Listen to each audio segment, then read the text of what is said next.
Okay, hello, and welcome to this eCampus News webinar, Becoming an Employer of Choice in the New World of Work. My name is Kevin Hogan. I am Content Director for eCampus News, and I'm happy you're joining us today for what I know will be a very insightful and important conversation. This webinar is being brought to you by UKG.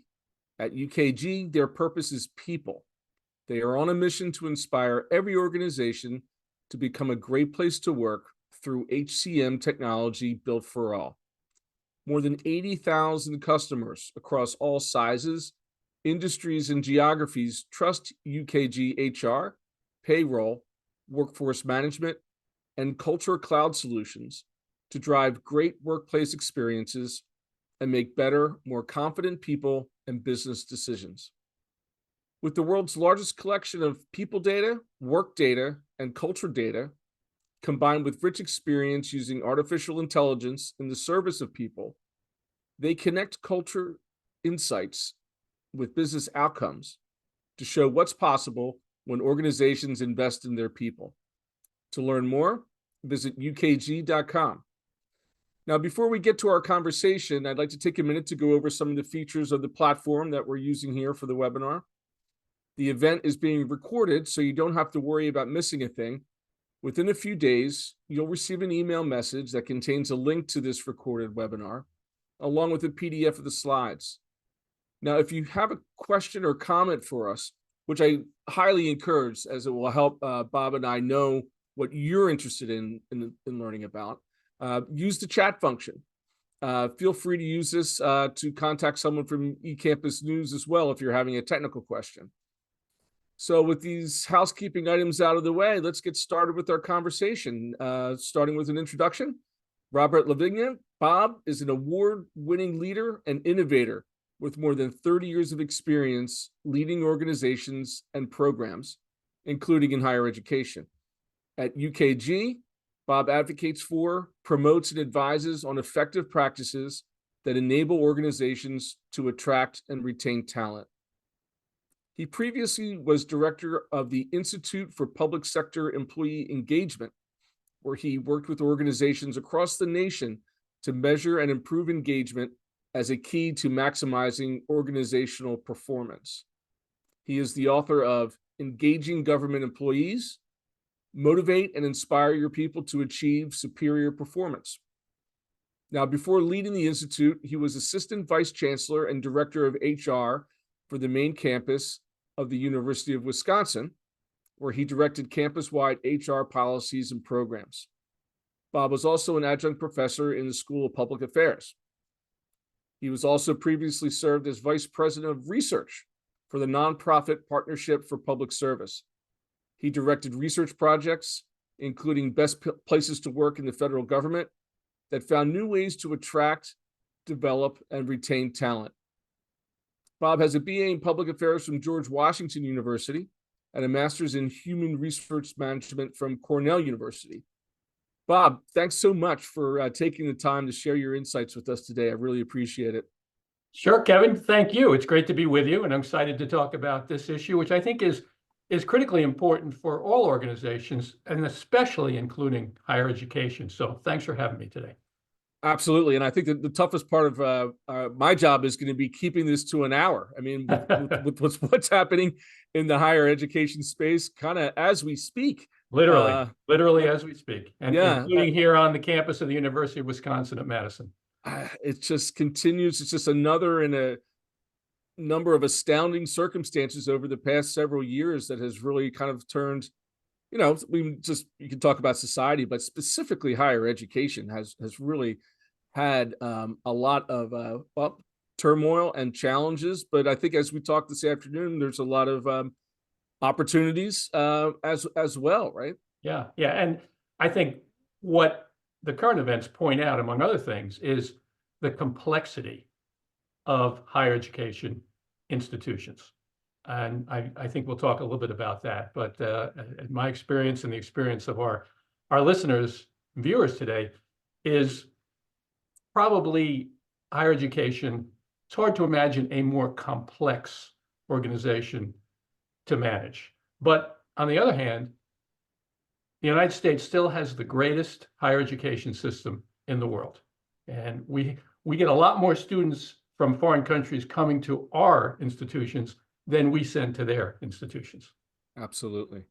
But let's step back a little bit and kind of look at the characteristics of this new world of work. I mean, as we communicate here on Zoom, probably in May of 2019, this would have been a novelty, right? I mean, we would have been probably both fumbling with our video cams and cameras, maybe felt a little uncomfortable being in this sort of setup, as most people would have been at that time. And now all of a sudden, this is probably one of the most pervasive technologies on how people work, and I guess we have to start back at the pandemic and that forced migration to remote learning, as well as remote administration of learning back in 2020. Let's start there. I mean, is that the appropriate pivot point to talk about this new world of work? Sure, I think we need to do that, Kevin. And certainly technology has changed the way we interact with each other, caused by the pandemic. But it's really much broader than that when we talk about the workforce. We believe, and we're not the only ones who are saying this, that what has occurred over the past 4 years, and it's been almost exactly 4 years, is a permanent evolution in where, how, and why people want to work. Employees' expectations have changed. During the pandemic, it was an opportunity, if you want to use that word, for people to really rethink what they want out of work, what they want out of their personal lives, and how to mesh and integrate the two. I was talking to somebody a couple of weeks ago who said, Bob, I want a job, but I also want a life. And employees' expectations have changed. Employees now want flexibility, whether or not they can do what we're doing today, which is interact with each other via Zoom, or they have to continue to report to their work sites. And we know on colleges and universities, there are many employees, frontline employees, who make those institutions work every single day that have had to continue to report to their work sites. So those folks want flexibility. Employees want voice. They want to know that the institution is listening to them, maybe isn't going to do everything they want, but at least they have the opportunity to provide input to the organization. And employees want their employers to focus on their well-being. And we have a lot of data points. I'll share one with you right now. As reported by the U.S. Surgeon General, national survey, 81% of employees across the entire U.S. economy want to work for employers that focus on their well-being. And I don't have data from before the pandemic, but I bet you whatever you want, that number would have been much lower 4 years ago. So a permanent evolution. And if there are organizations or managers or supervisors who say, well, now that the pandemic is over, knock on wood, we just want to go back to the way it was 4 years ago. Everybody back in the office as if nothing happened. That strategy, if you call it that, is not going to be competitive for talent. Yeah. And from where I sit in the conversations I have about the higher ed industry, I guess you'd call it. Yeah. And I think pre-COVID, I mean, had a reputation of if you were working in the world of academia, some of the pros of that were that there might be flexibility, and that maybe that there was, versus say some sort of corporate gig. Sure. If you're in academia, it's a little bit flexible. At the same time, I'd also say with higher ed, there was always a very strong tradition of, well, that's the way we've always done it. In terms of both the use of technology and probably the use of the dynamic on being on campus. Can you dive into those weeds a little bit? Yeah, it's interesting that you say higher ed has a reputation of we've always done it that way, because most people perceive higher education institutions as being very liberal. But right. My experience has been when it comes to change, they're not as liberal. Right. And you're right. There always has been a lot of flexibility among certain components of the workforce. Certainly faculty, academic staff, research folks have had a lot of flexibility. But on the other hand, a large proportion of the workforce, as I mentioned earlier, the frontline employees have not had that kind of flexibility. And obviously they can't work remotely, but they are looking for some kind of flexibility, whether it's reporting times or the ability to take time off, more latitude with respect to their supervisors and managers. So there is, as you mentioned earlier, that demand now for flexibility across the entire workforce, not just those folks who, as you suggest, have traditionally had that kind of flexibility. And so how does that work when you are an administrator? I mean, what are some of the pivots that you've seen institutions take in order to help attract and retain talent? Well, I wish that there was a one-size-fits-all solution to becoming an employer of choice, but there really isn't. And what we argue is you have to have data, and that should resonate with higher education. You have to understand how your employees are feeling about working in the organization, whether or not they have that connection, that mission focus, which is so important in higher education, whether they feel their experience, we call it the employee experience, is a positive one. So you need to collect data, interact with your employees, the workforce, to understand what they feel good about. And there are always going to be some things that employees feel good about, and what they believe the organization needs to improve with respect to the employee experience. So we're seeing organizations try to allow their employees to work more flexibly. There was another data point. Gallup did a survey and determined that 81% of employees, this is across public and private sectors in the US, 81% of employees who can work remotely, in other words, their jobs allow them to work remotely, are working remotely. The overwhelming majority in a hybrid kind of arrangement. So if you want to be competitive for talent, for those employees who can work remotely, you have to give them that option. Employee recognition. Employees want to be valued. Engaged employees feel the organization values them, and in return, they're willing to deliver what is known, it's a researchy term, as discretionary effort. In other words, they're going to do whatever it takes, within reason, of course, to help the organization succeed. So there are a lot of ways with respect to the employee experience that employers, including in higher education, can boost engagement. And we know empirically that engaged employees are much more likely to stay with the organization. One of the components of UKG is the Great Place to Work Institute, which certifies organizations around the world, including in higher ed, as great places to work based on our trust index survey. So we have a huge database, 30 years of these surveys. We have 100 million employee surveys in our database.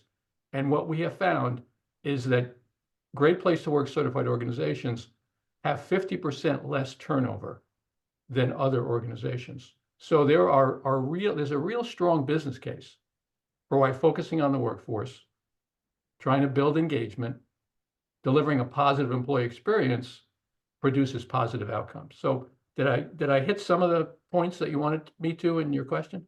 Yes, absolutely. Absolutely. Yeah. And as you mentioned, it's important to look at the data to make some of these decisions. Yeah. Let me also give you a little more context, especially Sure. in higher education. Now, we have a lot of data from the Bureau of Labor Statistics, from various organizations that have conducted surveys showing that there really is a workforce crisis. 3 to 4 million people each month continue to leave their jobs, record turnover. And most of those, some of them are retiring, some of them are leaving the workforce, but most of them are moving to other jobs that better meet their needs, have better cultures. So for example, in higher education, for the year that we have data, the most recent year, there was about a 15% turnover, which is higher than a lot of other organizations and lower than it's traditionally been in higher education. There was a certain, we have data from Coupa HR, we have data from EDUCAUSE. One survey showed that higher education employees, 50% of them said they are likely to look for a new job in the next year. 33%, a third, said that they're very likely to look for a new job in the next year. So there is a crisis in the workforce, and it is affecting higher education. So higher education institutions need to understand, as I said, how their employees feel about working there, and then take action to try to reduce or prevent that kind of turnover. It almost sounds like an existential crisis almost, though. I mean, it's what do you do? I mean, is it about changing culture? Is it about changing policy, like official policy? Like, because there's the big picture of it, and then there's the day-to-day of it, right? I mean, like, what does flexibility mean? That does 6 years ago, if I were to have a doctor's appointment, I would have taken off from 2:15 to 3:45. Not here at eSchool Media, by the way. Here we're very flexible. But then, kind of make sure that you were back, and here I am, is this and that. Post COVID, I get the sense that people say, "Well, I'm taking the day. I'll work from home because I have a doctor's appointment," and not have this need or this internal pressure to kind of be back on the clock or back in the cubby. I mean, can you talk a little bit about like the big picture versus the reality of the day-to-day? Well, your question was, is it policy or is it culture? My answer is yes. Both. It's policy, but it's also creating a culture of trust. I mentioned Great Place to Work. We have found that trust is a key driver of engagement, of retention, of performance. Employees want to be able to trust each other, their colleagues, trust the person they report to, and trust the organization.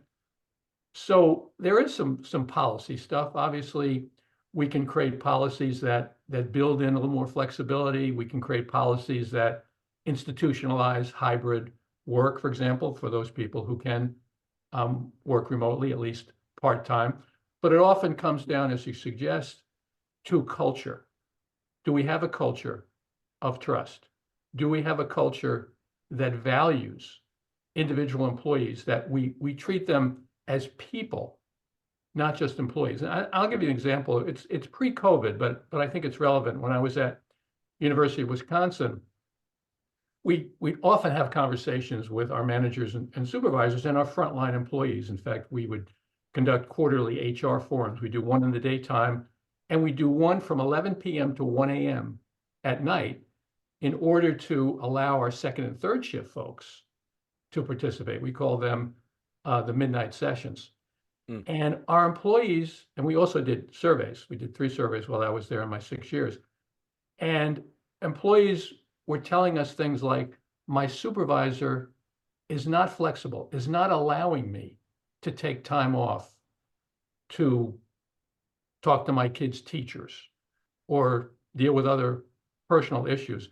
And our supervisors would come back and say, well, if we do it for one, we have to do it for everyone. And our answer to that was exactly. But you have to understand that if you are flexible and you treat your employees as people, not just as employees, you will build engagement, you will build commitment, you'll build retention, and also performance. And it often comes down to the individual relationship between the frontline employee, or any employee really, and their boss, because people don't quit their jobs, right? They quit their bosses. So I think it's a combination of policy, but also understanding the culture and then creating a culture of engagement, of belonging. Someone said that the culture isn't what you hear in a meeting, it's what people talk about in the parking lot. Yeah. But you mentioned too the complexities of the higher ed space. make this that much more of a complicated Yes. situation for, especially when you get to senior leadership, right? Because when I think about the different communities of workers on a college campus, I mean, you're going between say a tenured professor of astrophysics and the person who's cleaning the restrooms in the bookstore. I mean, they're all employees, right? But I mean, or do they all consider themselves, is that all the same culture? Well, I would, if your question is, do they consider themselves the same culture? I would say no. Yeah. And a lot of it has to do, some of it has to do with who they consider to be their community. So if you're talking about world-class academics, researchers, teachers, they probably think of their communities as other world-class academics in other institutions around the world. Whereas the custodian that you mentioned, that person's community is typically right on that campus. So they do consider themselves to be part of, you may even say different cultures, which, as you suggest, Kevin, makes it so difficult to manage and operate from a leadership position an institution of higher education. Very diversified workforce, as you suggest. It's almost like, particularly a medium or large university, it's like a city, Yeah. right? You've got the educational mission, but you also have to operate public works, police, housing, food service. It's a very complicated environment with different workforces. I mean, we often talk about a bifurcated workforce in many organizations, people who can work remotely, perhaps in a hybrid situation, but also people who must continue to report to their work sites. Different needs, different expectations. On a college campus, university campus, it's even more balkanized. Different components of the workforce. When we did employee surveys, and when Great Place to Work does a trust index survey, we break the data down demographically, not just demographics individually, but organizationally. Because different organizational units, different occupations are going to have different views and perspectives, and you need to understand those if you're going to meet their needs. Because you need to have the world-class researchers and academics, but the campus is going to grind to a halt unless you have those frontline employees and they show up every day and they deliver for the campus and they have that commitment to mission as well. And to add a further layer of complexity, when you talk about faculty and custodians, each are probably represented by a union, right? Well, not here in Wisconsin anymore. Okay. But yes, and prior to the current situation, we did negotiate with unions, and yes, that makes things even more complicated. And in many public universities, they're also state employees.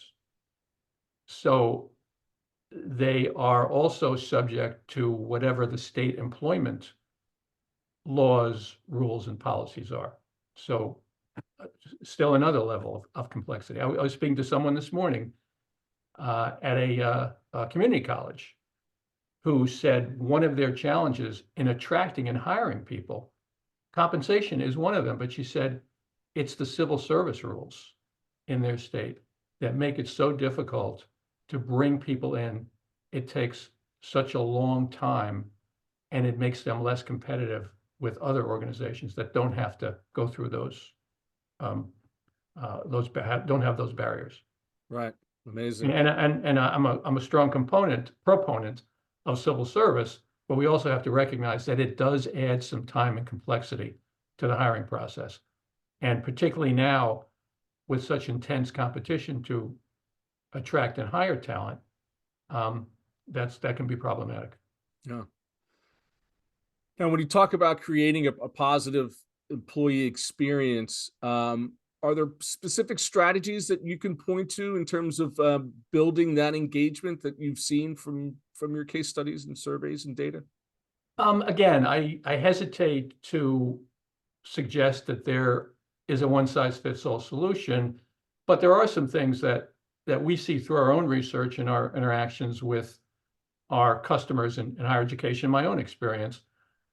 And a lot of it has to do, Kevin, with, to the extent that you can, providing employees with a customized employee experience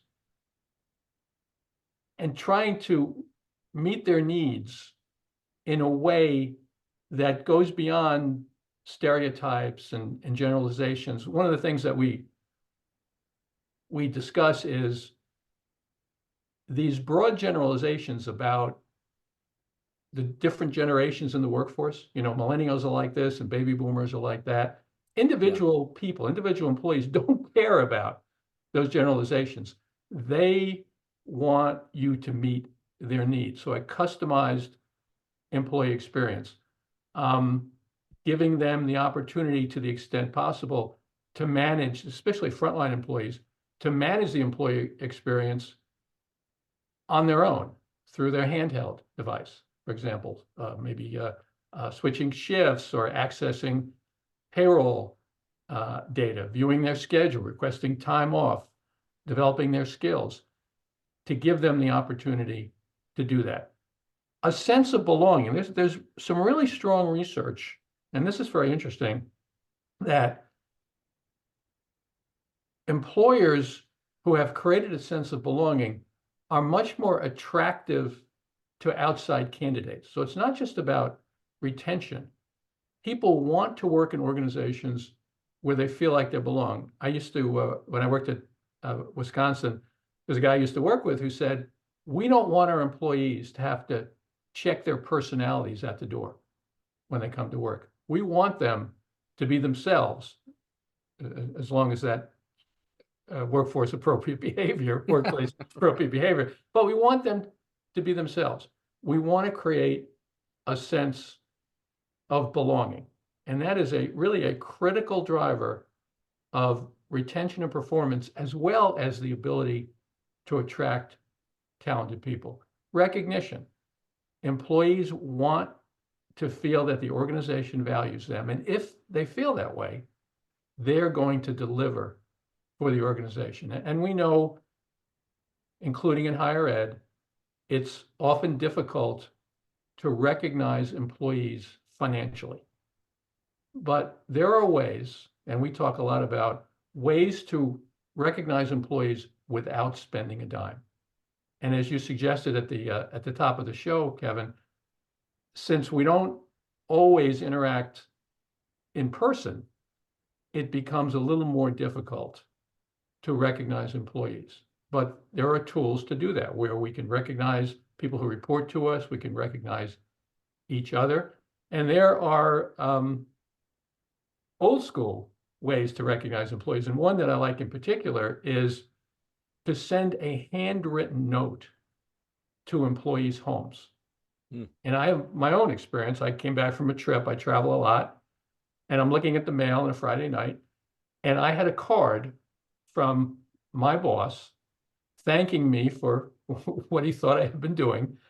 But it was very meaningful to me, Kevin, because he didn't just spend 30 seconds on an email. He had to get this card. He had to handwrite the message. How many of us handwrite anything these days? Had to put it in an envelope, put a stamp on it, walk out to the mailbox, and put it in the mailbox. Now, that may not seem like a lot, but it was very meaningful to me. And again, recognition, as that story suggests, often comes down to that individual manager, supervisor, and employee relationship. If that's a good relationship, it's much more likely that the employee is going to be engaged, the employee is going to hang around, and is going to perform. We talked about flexibility to the extent that it's possible to provide flexibility, and we think it is possible to provide flexibility to every employee. Maybe not necessarily working remotely, but giving them the flexibility to not just be an employee, but also to be a person.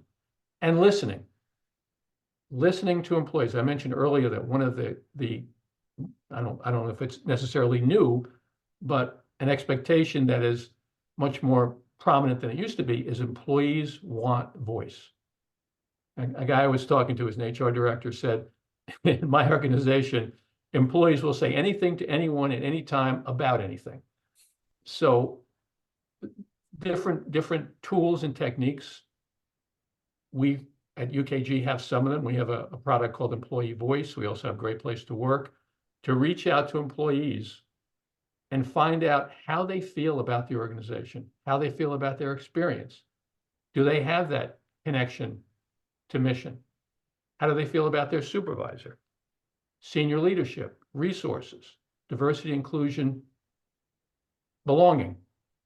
How do they feel about their compensation and benefits? We can guess about these things, but the stakes are too high, including in higher education, to guess about how our employees are feeling about working in our organizations and what we need to do to deliver a positive employee experience.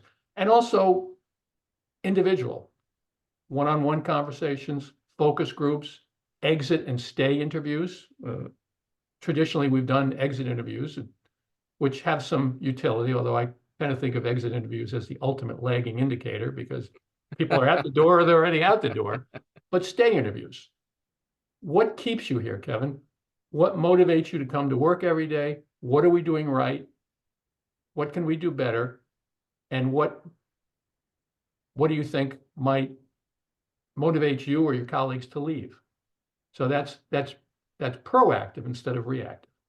So those are some, and onboarding. I should mention onboarding.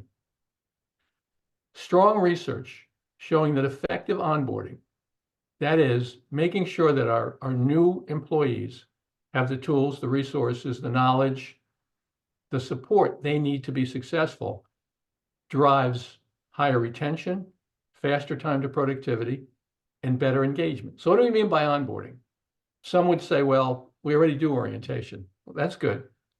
But we consider onboarding to be an integrated set of activities that begins even before the employee starts and extends throughout that new employee's entire first year.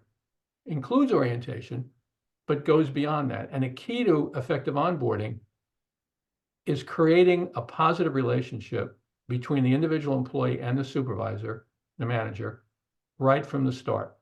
So what we like to say is when the new employee is ready for the job needs to be ready for the new employee.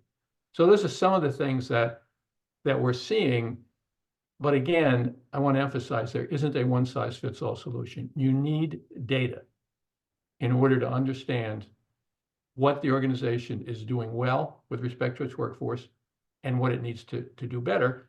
And also what it is doing well to attract, recruit, and hire new employees. Because, you know, there are only a couple of ways to create a high-performing workforce. You either have to address your current employees or you have to bring new employees into the organization, and you have to do both. So we want to make sure that organizations have a positive and effective and efficient hiring process, because we want to make sure that the people we bring into the organization feel good about the process. And even the people we don't hire, we want them walking away saying, well, you know, I didn't get hired, but it was a pretty good process. I felt like I was treated fairly. And the next time there's an opportunity, I'm going to try again. It's almost like you're answering your question that just came in from the audience. Perfect segue. Asking, you know, have you seen data or information related to how employees define that sense of value?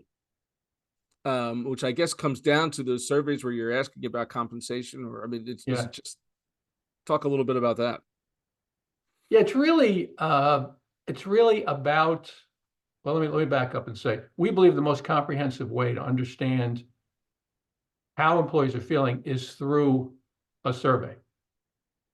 And Great Place to Work, for example, certifies organizations, again, including in higher ed, based on the level of satisfaction with employees across a wide range of workplace components.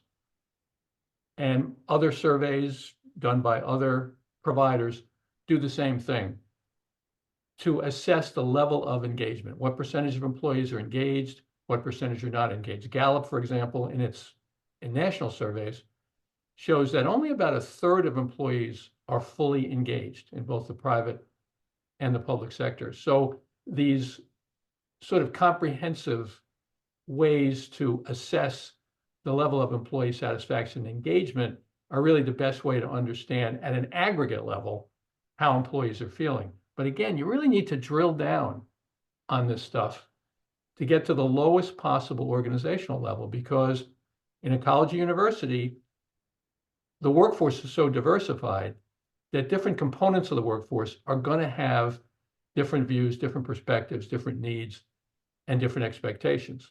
So understand how employees in various demographic groups feel, understand how employees in various organizational units feel, even down to the individual manager level, because oftentimes when it's time to take action in response to employee surveys, the action takes place at the individual unit, individual manager level.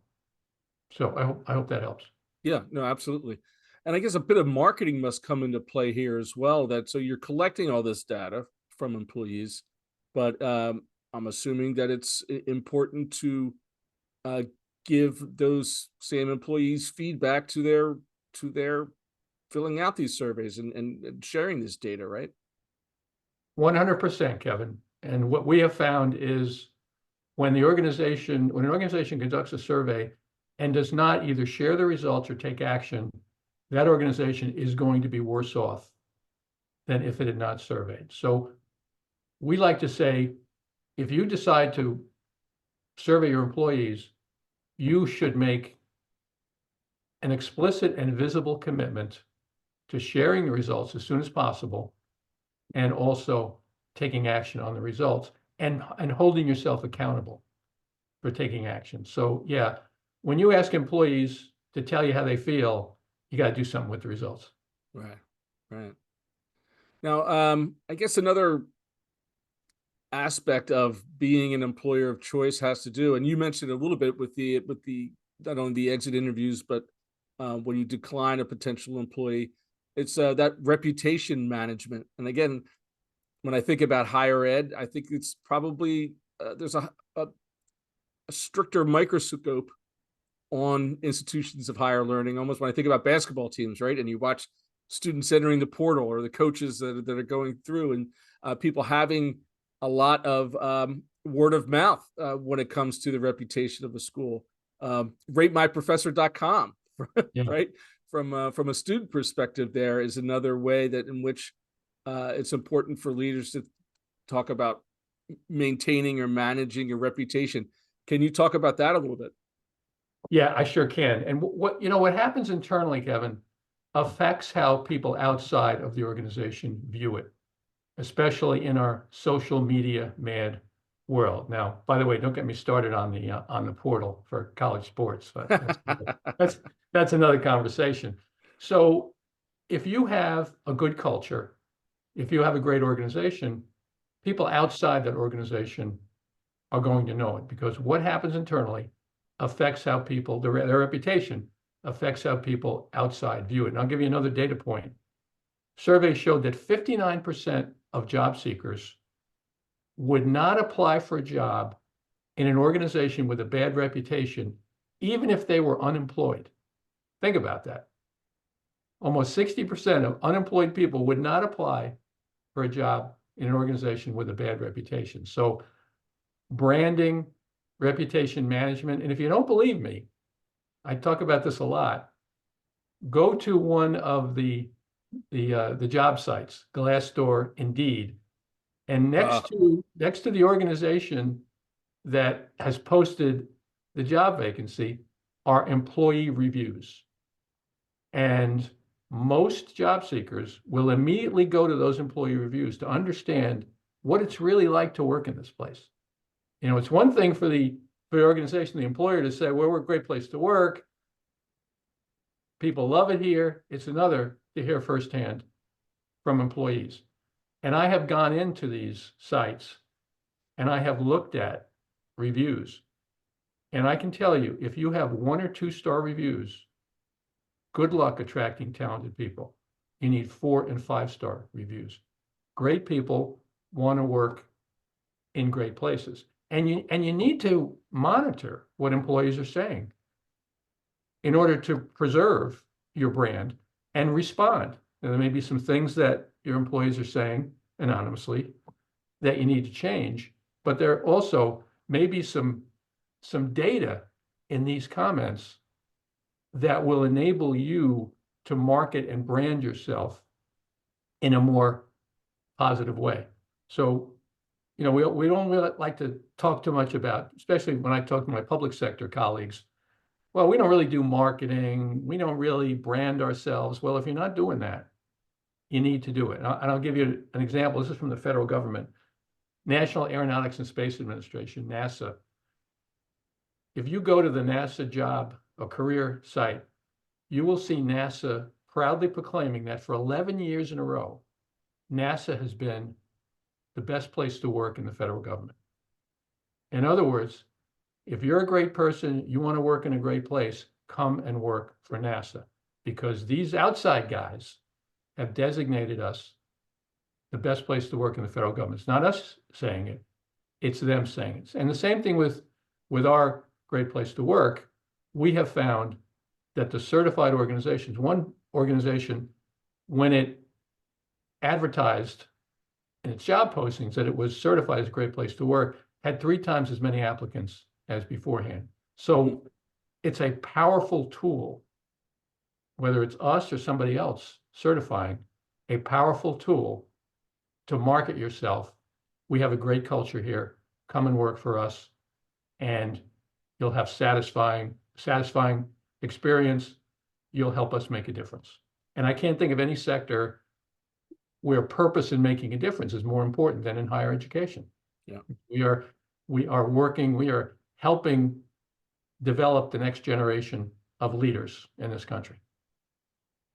And again, another example of the complexities too, right? I mean, is there any more high profile institutions like in your local region or nationwide than your colleges, whether it's a community college or it's you know, being from Philly, I think about the Big Five schools and the reputations of each of those can pivot on the success of their sports teams or their leaders. That's right. But also everyone is probably has someone they know who's gone there for school. They've gone there themselves, so they have their own perception as you know, an alumnus. So that just makes it that much more critical, right? Yes, it does. And of course, there's been a lot of controversy about higher education. And oftentimes I think there's more heat than light in these conversations. And I'll say again what I said at the beginning of our conversation.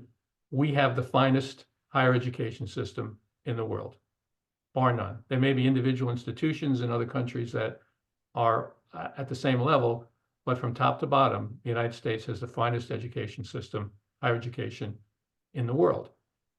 And part of becoming a great place to work is engaged employees say good things about the organization where they work. And that accomplishes a lot of things. 2 in particular, that pushes back on what can be unfounded criticism of our institutions when we have our employees promoting the institutions. And it also, we also want them to be sort of unofficial recruiters, right? Ambassadors, encouraging others to consider careers in higher education, particularly now that we're in such intense competition for talent. Sometimes our best recruiters can be our own employees, even if we're not paying them as recruiters. Yep, absolutely. I have a bunch of questions that are coming in from the audience here. So let me read a few off here. One question, is there a place to find data on what staff positions that universities allow the flexibility to work from home and what % from home? You know, for example, research administrators, staff statisticians. I don't have data like that on my fingertips. I would refer you to Coupa HR, though, the College and University Professional Association for Human Resources. That would be the first place I would look for data like that, Great. their Great. website. Another question here. How can I make a convincing case that working hybrid would increase my job satisfaction and retain me as an employee despite the low state wage? Well, there's a lot of data out there to make that business case. I mentioned earlier that 81% of employees who can work remotely are working remotely. So if the employer does not allow employees to work remotely, at least in a hybrid kind of a situation, they're much more likely to lose them to organizations that do. There's also data, I think Gallup has put this data together, showing a higher level of engagement among employees who can work remotely, who are allowed to work remotely. So there's this sort of aggregated data. I can't really speak for how individual employees can make the case for arguing that they will be even more productive. But there's a lot of data showing the momentum for and the value of allowing people to work remotely if their jobs are amenable to working remotely. Got it. So might want to do a little research, and we're going to share my contact information, I think. So Oh, absolutely. Yep. if anybody wants to reach out to me offline and have a conversation about this, I'm happy to do that as well. Great. Another question. Our governing board seems firm in their mindset about employee policies, which are well behind the current viewpoints. Said nicely. Do you have any suggestions for making them aware of employees' want in their career? That's an important question, and I'm often, when I speak to HR groups, sometimes the HR folks will come up to me afterwards and say, Bob, I really get it. I understand why engagement is important. I understand why focusing on the workforce is important. I just can't get our senior leaders, the people who control the resources, to commit to focusing on the workforce. And what I tell them is, you can't just make the argument it's the right thing to do, even though it is. You have to make the business case. And there's a lot of data out there. And again, I'm happy to share some of it offline. I'll give you a couple of examples, though. And this is national data. Engaged employees, that is employees who feel that connection, are 10 times more likely to believe that their organization is accomplishing its mission. Think about that, 10 times more likely. They're 3 times more likely to believe they can influence customer service, 3 times more likely to stay with the organization, and 4 times more likely to say that they believe their mental health is good or very good. And don't we know that's important? I cited the Surgeon General report, and that report also had a data point. 84% of employees say that they have experienced one mental health crisis related to their jobs. So not just the right thing to do, but a business imperative. Also, a lot of data around engaged employees are more productive. Again, customer service. So we really have to make the business case. There's a ton of data in the private sector showing that organizations, companies with a high level of employee engagement outperform other companies in all the financial stuff. Sales, revenue, profit, earnings per share, stock prices, all that stuff. But there's also data for organizations that are not profit making, showing that improving engagement improves organizational performance. So you really have to make the business case. Now, I'm not saying it's going to be easy, because it isn't, and I've been there and done that. Sometimes it takes a long time to move the needle when it comes to things like policies, but I think it's important to understand and make the empirical business case. And we like to think that in institutions of higher education, they will be mindful of and influenced by data, but not always the case. Yeah. Now, as I channel myself as one of our audience members here, feeling a little overwhelmed with a lot of challenges, a lot of complexities. Maybe you can help us all in terms of taking, again, these existential issues, Yeah. and giving us some concrete steps once we leave this conversation. And well, I'll let everybody go home for the day today, but tomorrow, let's say first thing tomorrow. That's a good first step, Kevin.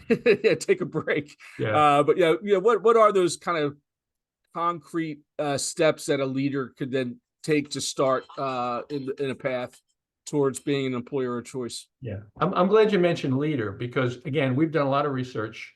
We've got a huge database. And one of the things that we've analyzed is what are the key behaviors of leaders who have created great places to work, high performing organizations, employers of choice. And central to those behaviors is listening. Leaders who are good listeners tend to exhibit all of these other behaviors. And again, we have a lot of information. If anybody wants to reach out to me offline, I'm happy to share some with you about these leadership behaviors.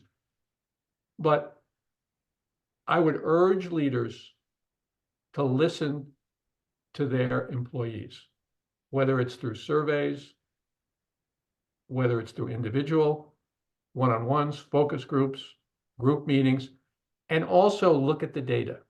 For example, I'll give you one good example: retention, turnover. Someone asked me, we have a 10% turnover rate. That's pretty good, right? And I said, I have no idea if that's good or bad. Depends on who's staying and who's leaving. If the 10% who are leaving are the people you want to keep, the high performers, the new employees, the people who contribute to diversity, if those are the ones who are leaving, then 10% is too high. So you have to really drill down. And I'll give you another example about listening. I mentioned that when I was at University of Wisconsin, we started having these HR forums. And that was because through our surveys, our employees were telling us, we don't have enough information. You're not communicating effectively to us, especially about HR policies. So we do one in the daytime, and as I mentioned, we do the midnight session from 11 p.m. to 1 a.m. for the second and third shift people who were undervalued and underappreciated.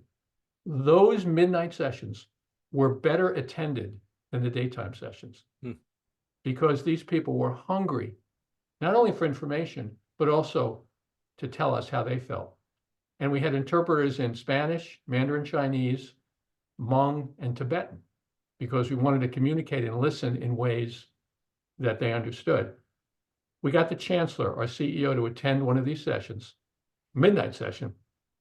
And one of the people in the room described that as historic. It was the first time most of them had ever seen a chancellor in person, because the chancellor usually doesn't hang around at midnight. Yeah, right. And that was a very big step for us in terms of creating opportunities for us to listen. So I would say the two things are listen and rely on the data. Really collect, analyze, and act on data. And I'll give you another example. LinkedIn, we all know what LinkedIn is, right? They produce, I guess it's annually, the one I saw was the most recent one, the fastest growing jobs in the United States, based on the jobs that they advertise. And they advertise thousands of jobs. And 3 of the top 5 fastest growing jobs in the United States are around talent. Number 5 is employee experience manager, the 5th fastest growing job in the United States. Number 3 is diversity and inclusion manager. Number 2 is human resources analytics manager. 3 of the top 5 fastest growing jobs. 2 of them are about data and the employee experience. And you could say diversity and inclusion is as well. And what I tell organizations after I show them that is, if you're not focusing on these things, rest assured that the competition is, because these are 3 of the 5 fastest growing jobs in the United States. And you are going to be at a competitive disadvantage if you are not focusing on the employee experience, on diversity and inclusion, and on analytics. So long answer to a short question, but listening and data, I think, are 2 really important things that leaders can do to understand their workforce and put themselves in the best possible position to attract and retain talent. Good stuff. As I mentioned at the beginning of our conversation, that the toughest part of my job would be ending it. Here we are. we could go for we could go on for a while here, but we are, as we reach the top of the hour. Just want to kind of hand it over to you, Bob. If any final thoughts? We covered a lot of ground, but any Sure. final thoughts for our listeners, going forward and kind of looking at the horizon of this space in the next couple months or years? Kind of any parting pieces of advice or insight? Yeah, I think I want to end up by saying this is something I say a lot, that I think the biggest challenge facing most organizations, and that certainly includes higher education and others as well, public sector, nonprofits, even the private sector, is attracting, developing, engaging, and retaining talent. Now, sometimes when I say that, I get some funny looks and raised eyebrows, but really, most organizations, especially higher education, can't be successful, can't achieve their missions unless they have talent, the right people with the right skills in the right places at the right times. So there's no choice. The stakes are too high for us to not focus on creating a positive employee experience, a great place to work, and becoming an employer of choice. Those organizations that do that will succeed, whereas other organizations that don't will be less successful. Well, fantastic. And an attendee just stole my thunder here, but a note to you, a word of thanks. You've provided so much information and it has been inspiring. And I have to agree. Really appreciate your time and insights here today, Bob. Well, thanks very much for having me, and I appreciate the opportunity to share those insights. And I hope there were some insights. I think there were. And as you can see, our time is about up. So I'm going to wrap things up here. You can take a look if you want to reach out to Bob. Here's his contact information. And I'd like to thank not only Bob, but also our audience members. Some great feedback and conversation that really does make a lot of difference when we're putting together these events. As a reminder, you'll get an email within the next few days that contains a link to this recording along with the slides. Thanks again for participating and have a great day.